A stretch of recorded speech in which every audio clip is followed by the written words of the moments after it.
రాష్ట్ర పాలకునికి దీక్ష. సర్వోన్నతుడైన బుద్ధుడు తన విస్తారమైన భిక్షుగణంతో కురుదేశంలో భిక్షాటనం చేస్తుండే రోజుల్లో కురుపట్టణమైన తుల్లకుర్తిలో మజిలీ చేశాడు. ఆ విషయం తెలియగానే ఆ నగరవాసులు బుద్ధుణ్ణి దర్శించారు. వారు ఆసీనులు కాగానే భగవానుడు వారికి ధర్మ ప్రబోధం చేశాడు. ప్రబోధం వినగానే బ్రాహ్మణ శ్రేష్ఠులు బుద్ధునికి ధన్యవాదాలు తెలుపుకొని అభివాదం చేసి ఇంటి ముఖం పట్టారు. ఈ సమూహంలో ఒక ఉన్నత వంశీయుడైన రాష్ట్రపాలుడు అనే యువకుడు కూడా ఉన్నాడు. అతను ప్రబోధం విని ఇలా అనుకున్నాడు: నాకర్థమైనంత వరకు తథాగతుడు బోధించే ఈ ధర్మం ప్రకారం ఉన్నతమైన, పరిపూర్ణమైన, పవిత్రమైన జీవనం గడపటం సామాన్యమైన సంసారికి సాధ్యం కాదు. నేను కూడా శిరోముండనం చేసుకుని కాషాయ వస్త్రాలు ధరించి భిక్షకుడిగా ఇల్లిల్లు తిరిగితే బాగుంటుందేమో. బ్రాహ్మణులు వెళ్ళిపోగానే రాష్ట్రపాలుడు బుద్ధుణ్ణి సమీపించి తన కోరికను వెల్లడించాడు. దీనికి నీ తల్లిదండ్రుల అనుమతి ఉందా రాష్ట్రపాల అని ప్రశ్నించాడు తథాగతుడు. లేదండి, తల్లిదండ్రుల అనుమతి లేని వారిని నేను చేర్చుకోను. వారి అనుమతి తీసుకోవడానికి నేను ప్రయత్నిస్తాను అని చెప్పి అతను బుద్ధుని వద్ద భక్తిపూర్వకంగా సెలవు తీసుకొని తల్లిదండ్రుల వద్దకు వెళ్ళి తను భిక్షుకుడు కావడానికి అనుమతి ఇవ్వవలసిందిగా కోరాడు. దానికి అతని తల్లిదండ్రులు ఇలా జవాబిచ్చారు: ప్రియమైన రాష్ట్రపాల, నీవు మాకు ఒక్కగానొక్క కొడుకువి, మాకెంతో ప్రియమైన వాడివి. నువ్వు చిన్నప్పటి నుండి సకల భోగాలలో సుఖమైన జీవితం గడిపావు. హాయిగా తిని తాగి సంతోషంగా ఉండు. నువ్వు సంతోషంగా ఉండి మంచి పనులు చెయ్యి. భిక్షకుడిగా మారడానికి మేము అనుమతించం. నీవు మరణిస్తే ఎలాగూ మాకు నిస్పృహ తప్ప జీవితంలో ఎలాంటి ఆనందమూ మిగలదు. కానీ నువ్వు మా వద్ద ఉన్నప్పుడు కూడా ఇల్లు వదిలి భిక్షుకుడిగా వెళ్ళడానికి మేము అనుమతించటం కుదరదు. రాష్ట్రపాలకుడు ఎన్నిసార్లు వేడుకున్నా తల్లిదండ్రులు నిరాకరిస్తూనే వచ్చారు. దీనితో చాలా వ్యధ చెందిన రాష్ట్రపాలుడు నేలపై బోర్లా పడుకొని తనను భిక్షుకునిగా ఉండడానికి అనుమతించకపోతే అక్కడే ప్రాణాలు విడిస్తానని చెప్పాడు. అతని తల్లిదండ్రులు అతన్ని లేవమని మరీ ప్రార్థించారు. అయితే అతను ఒక్క మాట కూడా మాట్లాడలేదు. అతని తల్లిదండ్రులు రాష్ట్రపాలుని మిత్రులను పిలిచి వారికి తమ గోడు వినిపించుకొని తమ తరపున మాట్లాడమని కోరారు. అతని మిత్రులు 3 సార్లు అతన్ని వేడుకున్నా రాష్ట్రపాలుడు ఒక్క మాట కూడా మాట్లాడలేదు.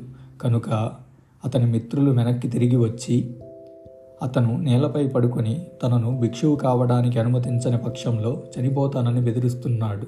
మీరు అనుమతి నిరాకరిస్తే అతను సజీవంగా లేచి ప్రసక్తి లేదు. మీరు అనుమతిస్తే అతన్ని భిక్షుకునిగానైనా చూడవచ్చు. మనకంతకంటే ప్రత్యామ్నాయం లేదు. వెంటనే అనుమతించండి అన్నారు. సరే, మేము అంగీకరిస్తున్నాము. అయితే భిక్షుకుడు కాగానే అతను మమ్మల్ని చూడాలి.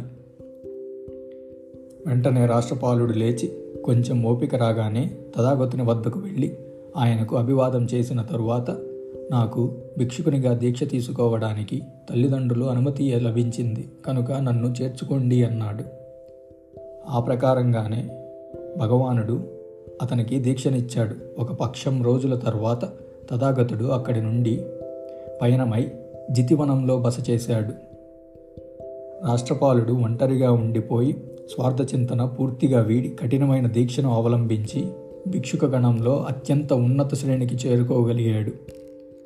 ఆ తర్వాత ఒకనాడు బుద్ధుని వద్దకు వెళ్ళి నమస్కరించి ఆయన అనుమతితో తన తల్లిదండ్రులను చూచి వస్తానని కోరాడు. తన దివ్యచక్షువుతో రాష్ట్రపాలుని హృదయంలోనికి చూడగలిగిన భగవానుడు అతను మళ్ళీ సంసార జీవనానికి ఆశ్రయించే ప్రమాదం లేదని గ్రహించి వెళ్ళడానికి అనుమతించాడు. ఆ ప్రకారమే రాష్ట్రపాలుడు బుద్ధుని వద్ద భక్తి ప్రవర్తులతో సెలవు తీసుకుని కురురాజ్యంలోని లేళ్లవనంలో బస చేశాడు. ఆ మరుసటి రోజు ఉదయాన్నే కాషాయ వస్త్రం ధరించి చేతిలో భిక్షపాత్రతో అతను పట్టణంలో భిక్షకై వెళ్ళి వరుస క్రమంలో తన తల్లిదండ్రుల ఇంటికి కూడా వచ్చాడు.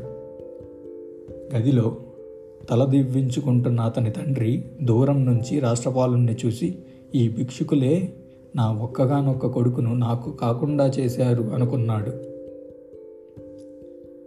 ఆ విధంగా తన తండ్రి ఇంట్లో రాష్ట్రపాలునికి భిక్ష దొరకలేదు, కనీసం నిరాకరణ కూడా దొరకలేదు. తిట్లు శాపనార్థాలు తప్ప. అదే సమయంలో ఒక పనిపిల్ల ముందు రోజు అన్నాన్ని పారవేయబోయింది. రాష్ట్రపాలుడు చూసి, సోదరి, దాన్ని పారవేయదలుచుకుంటే ఈ భిక్ష పాత్రలో వెయ్యి. భిక్ష వేస్తుండగా అతని పాదాలు, చేతులు, కంఠస్వరాన్ని బట్టి పరిచారిక గుర్తించి ఇంట్లోనికి పరిగెత్తి, అమ్మా, మన చిన్న దొర వచ్చాడు చూశావా అని అడిగింది. నువ్వు చెప్పింది నిజమే అయితే నీవిక నుంచి బానిసవు కావు అంటూ తల్లి తన భర్తకు ఈ విషయం చెప్పడానికి వెళ్ళింది. రాష్ట్రపాలుడు బయట కూర్చొని ఆ చద్దన్నం తింటుండగా తండ్రి అక్కడికి వచ్చి హడావిడిగా వచ్చి, నిజంగా ఈ చద్దన్నం తింటున్నది నా ప్రియకుమారుడేనా? నీ స్వంత ఇంటికి రాకుండా ఇదేం పని? రాష్ట్రపాలుడు, గృహస్థ జీవితాన్ని వదిలి వెళ్ళిన మాకు సొంత ఇల్లు ఎక్కడుంటుంది? మీ ఇంటికి నేను వచ్చిన మాట నిజమే, కానీ నాకు అక్కడ అన్నము దొరకలేదు. కనీసం తిరస్కృతి కూడా లభించలేదు. కేవలం తిట్లు మాత్రమే దక్కాయి. లోపలికి రా కుమారా అన్నాడు తండ్రి. అక్కర్లేదు, గృహస్థు ఈ పూటకు నా భోజనం పూర్తి అయింది అన్నాడు రాష్ట్రపాలుడు. అలాగైతే రేపు నీ భోజనం ఇక్కడే తీసుకుంటానని వాగ్దానం చెయ్యి అన్నాడు తండ్రి. రాష్ట్రపాలుడు మౌనంగానే తన అంగీకారం తెలిపాడు.